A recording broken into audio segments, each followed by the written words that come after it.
நேயர்களுக்கு அன்பு வணக்கம். மீண்டும் உங்களை சந்திப்பதில் மிகுந்த மகிழ்ச்சி. இன்றைக்கு நம்ம திமுக தலைமை கழக பேச்சாளர் திரு நாகை நாகராஜன் அவர்கள் நம்மோடு இணைந்திருக்கிறார். வாருங்கள் நேயர்களே, அவர்கிட்ட பேசலாம். வணக்கம் சார். வணக்கம். தமிழ் தொலைக்காட்சி நேயர்களுக்கு என்னுடைய அன்பு வணக்கம். கண்டிப்பாக சார். இப்போ தொடர்ந்து திமுகவில் ஒரு கோரிக்கை வருது. குறிப்பாக அண்மையில் நடைபெற்ற ஒய்எம்சியில் நடந்த பொதுக்கூட்டத்தில் கூட முன்னாள் மத்திய இணையமைச்சர் பழனிமாணிக்கம் கூட கோரிக்கை வைத்திருந்தார், உதயநிதி அவர்களை துணை முதல்வராக அறிவிக்கணும். ஏன் சார் இந்த கோரிக்கை தொடர்ந்து வருது? ஒரு எழுச்சிமிக்க இளைஞர், ஒரு நல்ல வளர்ச்சிக்கான தலைவர், வாழ்கிற இளைஞர்களுக்கு ஒரு வழிகாட்டியாக இருக்கிறார். இந்த இயக்கத்தில் 2019 கையில் ஒரு செங்கலை எடுத்து மத்தியில் இருக்கிற செங்கோலையை ஆட்டியவர். 38 அப்போ, இந்த ஆண்டு 39, பாண்டிச்சேரியை சேர்த்தா 40. இந்த மாதிரி இயக்கத்தில் இருக்கிற வெற்றி பணிகளை விரைவாக செய்தவர், இளைஞரணியை நெறிப்பட நடத்துபவர், இளைஞரணிக்கான எல்லா நிர்வாகிகளையும் இளைஞர்களாகவே நியமித்து அவருடைய செயல்பாடை ஆய்வு செய்து தமிழகம் முழுவதும் இன்றைக்கு நீங்கள் சொல்வதைப் போல இது 75 ஆண்டு கட்சி, இன்னமும் பழையவர்களே இருக்கிறார்கள் அப்படின்னு நினச்சிக்கிட்டே இருந்தோம்னா இந்த கட்சி எப்படி வளரும்? இது இன்னும் 75 ஆண்டுகள் போகணும்னா தம்பி உதயநிதியை போல இளைஞர்கள் கையில் ஒரு பொறுப்பு வேண்டும். இளைஞரணி செயலாளர் பொறுப்பை அவர் செம்மையாக செய்கிறார். இன்னும் துணை முதலமைச்சரானால் இளைஞர்களுக்கு ஒரு நம்பிக்கை வரும். நீங்கள் இளைஞர்களை ஈர்க்க வேண்டும் என்கிற நோக்கம் எல்லா இயக்கத்துக்கும் உண்டு.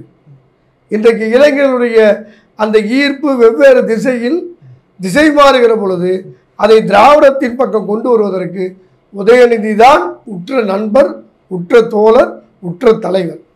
கண்டிப்பாக சார். இப்போ உதயநிதியினுடைய இந்த துணை முதல்வர் அது அப்படியே வருது, நாளைக்கு அறிவிப்பாங்க, இன்னைக்கு அறிவிப்பாங்க, அடுத்த நாள் அறிவிப்பாங்க அப்படின்னு வருது. ஒரு காணல் நீர் மாதிரி கடந்து போயிடுது. ஏன் சார் அதில் அறிவிக்கிறதுல என்ன சிக்கல் இருக்கு? உதயநிதியினுடைய துணை முதல்வர் பதவி ஏற்பு உள்ள அறிவிப்பு காணல் நீங்கிறீங்க. ஆமாம், அது காணல் நீர் அல்ல, நாம் காணப்போகிற அற்புதமான காட்சி. நாட்கள் வேண்டுமானால் தள்ளி போகலாம். தலைவர் சொன்னதை போல கோரிக்கைகள் வலுத்து கொண்டே இருக்கிறது, இன்னும் பழுக்கவில்லை என்று சொன்னார். நாங்களும் அதைத்தான் சொல்லுகிறோம். எங்களது கோரிக்கைகள் தலைவர் மத்தியிலே போய் சேர்ந்திருக்கிறது. அறிவிப்பு விரைவில் வரும். அடுத்தது அறிவிப்பை தர வேண்டிய பொறுப்பு தலைவருக்கு தான் இருக்கு. அவர் நினைத்து என்றைக்கு சொல்லுகிறாரோ அது நடக்கும். என்னை பொறுத்தவரையில் விரைவில் நடந்தால் நாங்களெல்லாம் இன்னும் உற்சாகமாக இருப்போம். சார், இப்போ உதயநிதி அவரை துணை முதல்வராக கொண்டு வந்தார் அப்படின்னா ரெண்டு விதமான பார்வை இருக்குது. ஒன்று ஸ்டாலின் உழைத்து கொண்டே இருந்தார். ஸ்டாலின்னா உழைப்பு உழைப்பு உழைப்புன்னு கலைஞர் ஸ்டாலினை பற்றி சொன்ன சீக்வல். ஆனால் உதயநிதி அந்த மாதிரியான எந்த ஒரு இதுவும், அவர் பெரிய கட்சியில் பெரிய இன்வால்மெண்ட் இல்லை. அவருக்கு அங்கீகாரம் உடனே சீக்கிரமாக நடக்குது. ஆனால் கலைஞர் அதை அளந்து கொடுத்தார். ஸ்டாலின் ஆனால் அதை பண்ண மாட்டார் அப்படிங்கிற ஒரு குற்றச்சாட்டு இருக்குது. அப்படியெல்லாம் சொல்ல முடியாது. தலைவர் கலைஞர் இருந்த பொழுது உழைப்பு உழைப்பு என்று சொன்னதை போல தம்பி உதயநிதியும் கிட்டத்தட்ட இந்த 6 ஆண்டுகளில் அவர் இயக்கத்துக்கு செயல்பட தொடங்கியதில் அவர் அப்பையிலேருந்து இயக்கத்தில் தானங்க இருக்காரு. நான் என்ன கேட்குறேன், பொறுப்பு கொடுத்து செயல்படுவது 6 ஆண்டுகள். அவர் பிறந்ததுலேருந்து திமுக தானே, குழந்தையிலேருந்து திமுக தானே. அவர் வேறு கட்சிக்கு எங்கேயா போயிருந்தாரா? வேறு பொதுக்கூட்ட மேடைக்கு போயிருக்காரா? தலைவர் நடத்துகிற மாநாட்டிலலாம் முதல் வரிசையில் உட்காந்துருக்காங்க இல்லையா? இன்னும் சொல்ல போனால் அம்மா அண்ணியோடலாம் சமமாக உட்காந்து இந்த அவருக்கு இயக்கம்தான் மூச்சு. படிப்பதற்காக வெளியில் போன இந்த ஆண்டுகள் தான். பாக்கி எல்லா நாளும் அவரும் இயக்கத்தில் தானங்க இருக்கார். நாங்கள் எல்லாமே இயக்க உறுப்பினர் தானங்க. அவர் பொறுப்பு 6 வருஷம், அது அவ்வளோதான். அவர் இயக்கத்துக்கு உழைக்கலைன்னு சொல்ல முடியுமா? அவருக்கு திரைப்படத்துறையில் இருக்கிற பொழுது கூட இயக்கத்துக்கான உழைப்பை அவர் சரிவர கொடுத்துட்டு தானே இருந்தார்.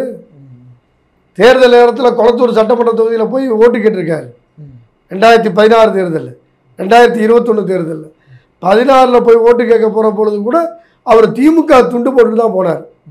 இன்றைக்கி இப்படி சொல்லி பாருங்க, ஒரு காலத்துலலாம் திமுக துண்டு போட்டிருந்தா தான் திமுகவினுடைய அடையாளம்னு சொன்னோம். கருப்பு சிவப்பு கரை வெட்டி கட்டணும். காலம் மாறி இருக்குது. திமுகவினுடைய அந்த இலட்சினியை மக்களுக்கு தெரியணும், அந்த முத்திரையை தன்னுடைய சட்டையில் எம்ப்ராய்ட் பண்ணார்.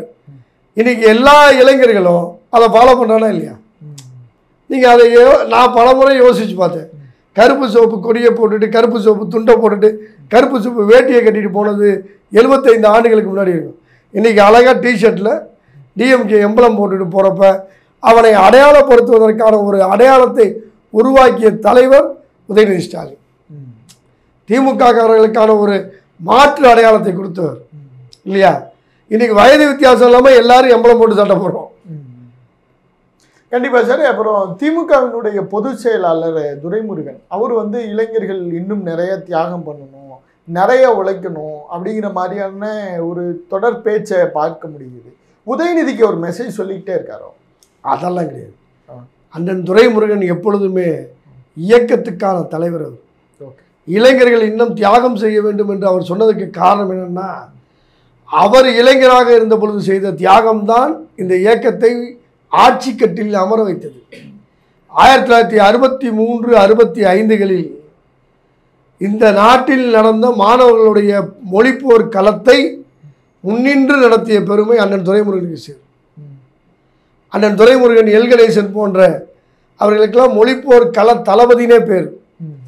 அந்த போராட்டம் தானே சார் திமுகவை ஆட்சிக்கு வச்சுது. அதே மாதிரி தியாகம் செய்யணுங்கிறார். நீங்கள் மொழிப்போர் தியாகிகளாக இருக்கிற அந்த கீழப்பள்ளூர் சின்னசாமி தொடங்கி கோடம்பாக்கம் அரங்கநாதன் வரை இத்தனை மொழிப்போர் தியாகிகளும் இளைஞர்கள். அவர்கள் இன்னுயிரை நீத்த அந்த ஈகைகளுக்கு மரியாதை செய்வதை போல இன்றைக்கு இருக்கிற இளைஞர்கள் தியாகம் செய்யணும்ல. அப்போ தியாகம் செய்யலைன்னு சொல்ல வர்றாரா? தியாகம் செய்யலைன்னு இல்லை, செய்கிற உழைப்பு தியாகமாக மாற்றுங்கள்ங்கிறார். நீங்கள் அதற்கான முயற்சி எடுக்கணும். நீங்கள் கட்சி என்று சொன்னால் வெள்ளை சட்டை போட்டுட்டு பாக்கெட்டில் தளபதி படத்தை வச்சுட்டு போகிறதுக்கு பேர் கட்சி அல்ல இல்லையா?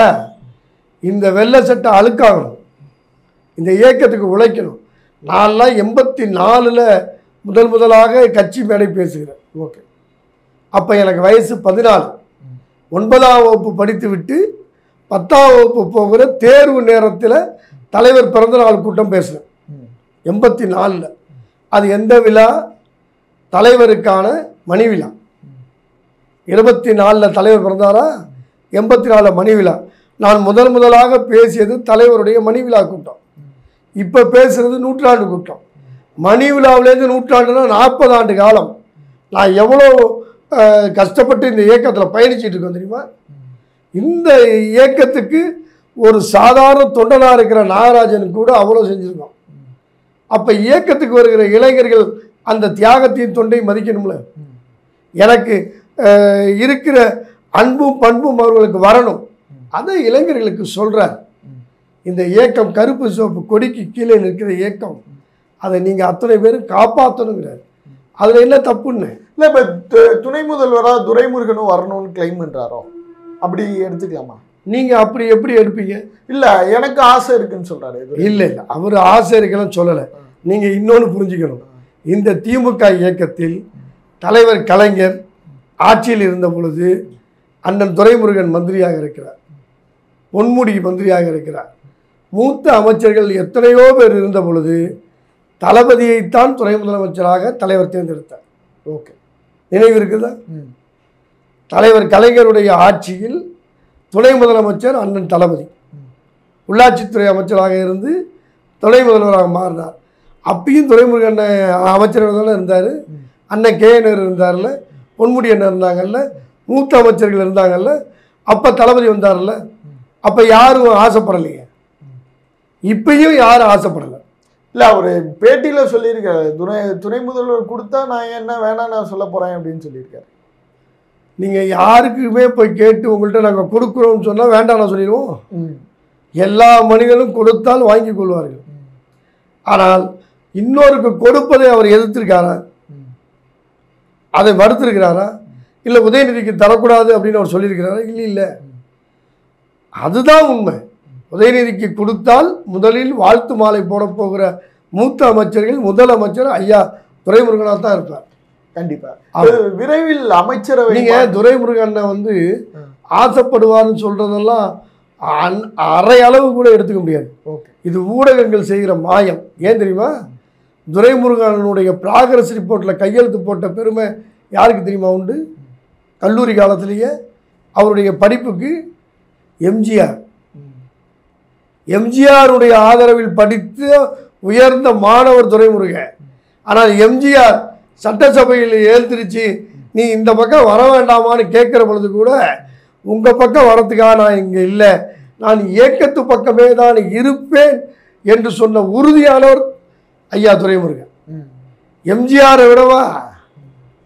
எம்ஜிஆர்ட்டே வளர்ந்தவர் அவர்.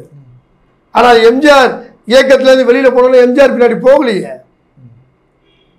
துரைமுருகனுடைய மன உறுதி, மன திட்பம், அவர் இடத்துல இருக்கிற அறிவு, ஆற்றல் இந்த இயக்கத்துக்கு கிடைத்த மிகப்பெரிய வரம். எம்ஜிஆர் கூப்பிட்டே அடுத்த இடத்துக்கு போகாதவர் இப்போ இந்த ஊடகங்கள் சொல்வதால் அவர் மனம் மாறிடுவார் நினைக்கிறீங்களா? நிச்சயமாக கிடையாது. கண்டிப்பாக அவர் சொல்லுகிற முக்கியமான வார்த்தை, அவர் கோபாலபுரத்தினுடைய விசுவாசி. சுவாசித்தால் வாழலாம், விசுவாசித்தால் தான் மானத்தோடு வாழ முடியும். அவர் கோபாலபுரத்தினுடைய விசுவாசி, அவர் மானத்தோடு வாழ்கிற மாபெரும் அமைச்சர். ஓகே சார், இப்போ இந்த அமைச்சரவை மாற்றம் அது குறித்த நிறைய செய்திகள்லாம் வந்துகிட்டு இருக்கு. அது இந்த அமெரிக்க பயணம் முடிச்சுட்டு வந்து உடனே பண்ணுவார் அப்படின்ட்டு டெல்லியோட அழுத்தத்துக்காக வெயிட் பண்ணுறாரோ? அமைச்சரவை மாற்றம் என்பது அமைச்சர்களுக்கே தெரியல. இன்னும் சொல்ல போனால் எங்கள் தலைவரே அமைச்சரவை மாற்றம் பண்ணுறோமா இல்லையான்னு சொல்லலை. ஆனால் இந்த பத்திரிகையெல்லாம் அமெரிக்கா போகிறதுக்கு முன்னாடி ஒரு தேதி குறிக்கிறான், 17ஆம் தேதி அமைச்சரவை மாற்றம்லாம். இப்போ அமெரிக்கா போன பிறகு அமைதியாக இருந்தான், வந்த பிறகு இப்போ ஆரம்பிச்சிருக்கான் 20ஆம் தேதி மாற்றம், 21ஆம் தேதி மாற்றம். தலைவர் அதை பற்றியெல்லாம் எதுவுமே சொல்லவே இல்லை. ஆனால் தலைவர் திட்டமிட்ட பாதையில் போயிட்டுருக்கார். நம்ம தமிழகத்துடைய முக்கியமான பிரச்சனைகள் எல்லாம் கூட நீங்கள் டெல்லி அழுத்தமா என்று கேட்டீர்கள். டெல்லியில் அழுத்தமா என்னன்னு தெரியாது. ஆனால் தமிழக பிரச்சனைகளுக்காக டெல்லியில் அழுத்தம் தருவதற்கு செப்டம்பர் 25ஆம் தேதி தளபதி டெல்லிக்கு போகிறார், பிரதமரை சந்திக்க போகிறார். அவர் முதல்வராக செயல்பட்டு கொண்டே இருக்கிறார். அவரோடு இருப்பவர்கள் நன்றாகத்தான் இருக்கிறார்கள், அதில் ஒன்றும் மாற்று கருத்தே இல்லை. மாற்றம் என்பது அவர் அறிவிக்க வேண்டும், அவர்தான் அறிவிக்க வேண்டும். நம்மெல்லாம் அறிவித்தா அது அறிவிப்பார், அதெல்லாம் கிடையவே கிடையாது. ஏன் இருக்கு செயல்பட்டு கொண்டிருக்கிற அமைச்சரவை நல்லா தானே இருக்குது, அது ஏன் மாறணும்? அந்த கேள்விக்கு யாராவது பதில் சொல்லுங்கள். இருக்கிற அமைச்சர்கள் சிறப்பாக செயல்படுகிறார்கள். தேவைப்படுகிற பொழுது அந்தந்த சிறிய சிறிய மாற்றங்கள் இந்த அமைச்சர்கள் இருந்திருக்கு. நாங்கள் ஒன்றும் ஆதிக்க ஆட்சி நடத்தலை. இம்மென்றால் சிறைவாசம், ஏனென்றால் வனவாசங்கிற மாதிரி அம்மா எதிர்த்து பிறந்தநாள் போஸ்டர் ஒட்டணுங்கிறதுக்காக சபாநாயகர் பதவியிலேருந்தே ஜெயக்குமாரை தூக்குனாங்கல்ல. பிறந்த நாளைக்கு போஸ்டர் ஜெயிக்கு மாற்றுறாங்க. இன்னும் சொல்ல போனால் எனக்கு தெரிந்த ஒரு அமைச்சர் அவருடைய மகன் திரைப்படத்தில் கதாநாயகனாக நடிப்பதாக செய்தித்தாளில் விளம்பரம் வந்துச்சு. ஒரு அமைச்சருக்கு, டெல்டா மாவட்டத்தை சேர்ந்தவர். அடுத்த நாள் அவர் அமைச்சர் பதவியிலிருந்து தூக்கப்படுகிறார். கிட்டத்தட்ட அஇஅதிமுகவினுடைய ஆட்சியில் 37 அமைச்சர்கள் மாற்றப்பட்டிருக்கிறார்கள். எல்லாரும் மியூசிக் சேர் மாதிரி ஏடிஎம்கேல சட்டமன்ற உறுப்பினராக இருந்தால் எல்லாரும் ஆளுக்கு ஒவ்வொரு 5 நாள் 10 நாள் அமைச்சராக வந்துட்டான் இல்லையா சார்? பதவி ஏற்கிறார் சார் ஒரு அமைச்சர், தஞ்சாவூரில் போய் இறங்குறாரு. அவர் ஒரு பெரிய பாரம்பரியமான குடும்பத்தை சேர்ந்தவர். இங்கே பதவி ஏற்றி சென்னையில் ட்ரெயின் ஏறப்ப அமைச்சர், தஞ்சாவூரில் போய் இறங்கணும்னா அவர் அமைச்சர் இல்லை. இந்த கேவலம்லாம் நடந்துச்சா இல்லையா? அது மட்டும் இல்லை, டெய்லி அப்போல்லாம் அமைச்சர்கள்லாம் ராத்திரி வீட்டில் படுத்து தூங்குறப்போ ஒரு தடவை டிவியை பார்ப்பான், விடிஞ்சு பார்ப்பான். சில அமைச்சர்கள் வாசலில் ஏஞ்சி வந்து நின்று பார்ப்பான். போலீஸ் பாதுகாவலுக்கு இருந்துச்சுன்னா நமக்கு பதவி நீடிக்குதுன்னு நினைப்பான். போலீஸ் ஜீப் இல்லைன்னா நமக்கு போயிட்டுன்னு முடிவு பண்ணுவான். எத்தனை அமைச்சர்கள் தூங்காமல் கிடந்தாங்க தெரியுமா? இல்லையா? நான் உங்கள்கிட்ட நடந்த வரலாறு சொல்கிறேன். திமுக ஆட்சியில் அப்படிலாம் என்றைக்கா நடந்திருக்கா? இருக்கிற அமைச்சர்கள் செம்மையாக இருக்கிறார்கள். செம்மையாக இருப்பதை விட உண்மையாக இருக்கிறார்கள், மக்களுக்கான நன்மையானவர்களாக இருக்கிறார்கள். இவர்களை ஏன் போய் மாற்ற போகிறோம்? இதுதான் நீடிக்கும். எங்களுடைய எதிர்பார்ப்பு அதுதான். கண்டிப்பாக சார், உங்களுடைய இந்த நல்ல நோக்கமும் உங்களுடைய இந்த நேரத்திற்கும் நெஞ்சார்ந்த நன்றி. வணக்கம், நன்றி.